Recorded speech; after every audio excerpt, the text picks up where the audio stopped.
A Társadalmi Esélyteremtési Főigazgatóság egyik bázisán Miskolcon vagyunk, ahol néhány évvel ezelőtt elindítottunk egy úgynevezett házgyári programot.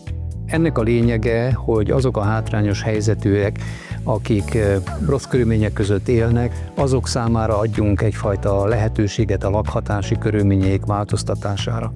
A társadalmi felzárkózás egy hosszú, bonyolult, összetett folyamat, és ennek egyik eleme a lakhatási elem, amihez mi itt úgynevezett könnyű szerkezetes házak építéséhez gyártunk bázszerkezetet. Tehát ennek az úgynevezett házgyárnak az volt a célja, hogy gyorsan, viszonylag könnyen, egyszerű technológiával felépíthető új házakat, könnyű szerkezetes házakat tudjunk építeni ezekből az elemekből. Az egyik fő szempont, hogy ezzel a technológiával gyorsan és egyszerűen lehet új házakat építeni, és ezek a házak mindenféle műszaki előírásnak, kritériumnak megfelelnek. A költség vonatkozásában is azt mondom, hogy ez költségtakarékos, és van még egy nagyon fontos tényező, amit itt figyelembe kell venni. Ennek az üzemnek a működése nem profitorientált.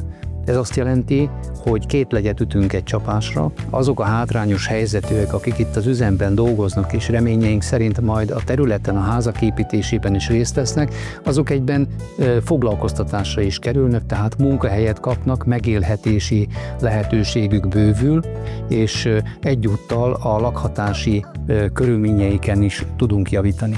Magyarországon ennek a technológiának nagyon nagy hagyománya nincs, viszont azok, akik egyszer kipróbálják, és akik ilyen házat építettek, nem csak a hátrányos helyzetűek, hanem egyébként általánosságban nagyon meg vannak elégedve vele, főleg azért, mert mind energetikai, mind építéstechnológiai szempontból egyrészt megfelelnek az előírásoknak, másrészt meg hatékonyan, költséghatékonyan építhetőek ezek a szerkezetek.